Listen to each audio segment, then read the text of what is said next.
ବାଲେଶ୍ୱରର ବରିଷ୍ଠ ଶିଳ୍ପୋଦ୍ୟୋଗୀ ତଥା ସମାଜସେବୀ ସୁଧାସିନ୍ଧୁ ପଣ୍ଡାଙ୍କର 81ତମ ଜନ୍ମଦିନ ଅବସରରେ ତାଙ୍କ ସହଧର୍ମିଣୀ ତଥା ସାହିତ୍ୟିକା ଅଞ୍ଜଳି ପଣ୍ଡାଙ୍କର ଗଳ୍ପ ସଂକଳନ ଅଦିନ ଝଡ଼ ସ୍ଥାନୀୟ ହୋଟେଲ ଲକି ଇଣ୍ଟରନ୍ୟାସନାଲ ସଭାଗୃହରେ ଲୋକାର୍ପିତ ହୋଇଯାଇଛି।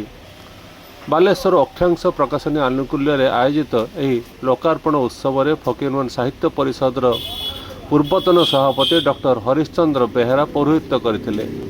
ଫକୀରମୋହନ ବିଶ୍ୱବିଦ୍ୟାଳୟର କୁଳପତି ପ୍ରଫେସର ଡକ୍ଟର ସନ୍ତୋଷ କୁମାର ତ୍ରିପାଠୀ ଏଥିରେ ମୁଖ୍ୟ ଅତିଥି ଭାବରେ ଯୋଗ ଦେଇ ପୁସ୍ତକଟିକୁ ଉନ୍ମୋଚନ କରିଥିଲେ। ଫକୀରମୋହନ ସାହିତ୍ୟ ପରିଷଦର ସଭାପତି ଡକ୍ଟର ସୁଭାଷ ଚନ୍ଦ୍ର ପାତ୍ର ଏଥିରେ ମୁଖ୍ୟ ବକ୍ତା ଭାବରେ ଯୋଗ ଦେଇ ସାମ୍ପ୍ରତିକ ସମାଜର ପ୍ରତିଛବି ସମ୍ବଳିତ ବିଷୟବସ୍ତୁ ପାଠକଙ୍କ ମନକୁ ବେଶ୍ ଛୁଇଁବ ବୋଲି କହିଥିଲେ।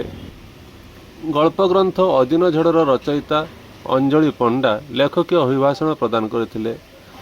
ଏହାକୁ ପ୍ରକାଶ କରିଥିବା ଡକ୍ଟର ସାରଙ୍ଗଧର ତ୍ରିପାଠୀ ଏଥିରେ ପ୍ରକାଶନୀୟ ମତ ଦେଇଥିଲେ।